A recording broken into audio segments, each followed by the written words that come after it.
పితృదినాలు అంటే ఏంటి, అసలు పితృదినాలప్పుడు బియ్యం ఎందుకు ఇవ్వాలి, దాని గురించి పూర్తి వివరణ మీకు వీడియో ద్వారా పంతులు గారు తెలియజేస్తాను. తెలుసుకొని అవి పాటించండి. Thank you for watching. ముఖ్యంగా చెప్పవలసిన విషయం భగవద్బంధువులందరికీ, పెద్దల్లో కలుపుతాము. ఈ మాట మీరు చాలా చోట్ల వినే ఉంటారు. పెద్దలు అంటే ఎవరు? చనిపోయినటువంటి పూర్వీకులు, పితామహ ప్రపితామహ వాళ్ళల్లో తన తండ్రిని కలపడానికి, పితృమహ కలపడానికి మనం ఏం అంత శక్తి కలవైన వాళ్ళు కాము. వాళ్ళకి పిండ ప్రదానం చేసి వారిలో ఒకరినిగా చేర్చడం. కొంతమంది ఏం చేస్తారంటే, ఉదాహరణ చెప్తున్నాను, ఎవరిని ఉద్దేశించింది కాదు. జ్యేష్ఠ మాసం అనగా జూన్లో చనిపోతారు. సెప్టెంబర్లో భాద్రపద మాసం వస్తుంది. పెద్దల్లో కలిపేసేయండి, సంవత్సరం అయిపోయింది అని అక్టోబర్లో కానీ నవంబర్లో కానీ వివాహాలు చేస్తూ ఉంటారు, గృహప్రవేశాలు చేస్తూ ఉంటారు, శుభకార్యాలు చేస్తూ ఉంటారు.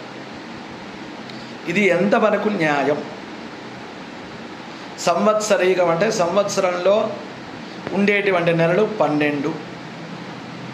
12 నెలలకే దాన్ని మనము తగ్గించి జూన్ నుంచి సెప్టెంబర్ 3 నెలల్లో పెద్దల్లో కలిపేస్తున్నాం. ఇది చాలా తప్పు. ఇది అందరూ గమనించి సంవత్సర కాలం ఖచ్చితంగా సూతకాన్ని పాటించి, సంవత్సర కాలం ఏ తిథి రోజు ఏ మాసంలో ఏ పక్షంలో చనిపోయాడో ఒక బ్రాహ్మణుని సంప్రదించి ఆయన చెప్పిన ద్వారా చేయడం మంచిది. కొంతమంది కూడా, నేను పేరు చెప్పను ఎవరిది, ఏ వర్ణంను ఉద్దేశించింది కాదు, చేసుకోండి ఏం కాదు అని చెప్తున్నారు. అది తప్పు. మంచి చెప్పే మనమే తప్పనిసరిగా సంవత్సరం అన్ని వర్ణాలు పాటించాలి అని చెప్పాలి. వర్ణములు అంటే కులములు.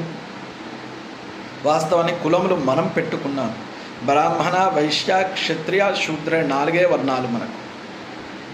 యజ్ఞోపవీతం వేసుకున్న ప్రతి ఒక్కరు కూడా పిండ ప్రదానం చేయవచ్చు. దాంట్లో మా పూర్వీకులు పిండ ప్రదానం పెట్టలేదండి, మేము ఎప్పుడు పెట్టము అంటారు. అది తప్పు. అప్పుడు వారి యొక్క ఆర్థిక స్థితిగతులు సరిగ్గా లేకపోవడం వల్ల చేసి ఉండకపోవచ్చు. ఇప్పుడు మన ఆర్థిక స్థితిగతులు బాగున్నాయి కాబట్టి అందరూ చేయడం చాలా ఉత్తమం. ఇక రెండవది,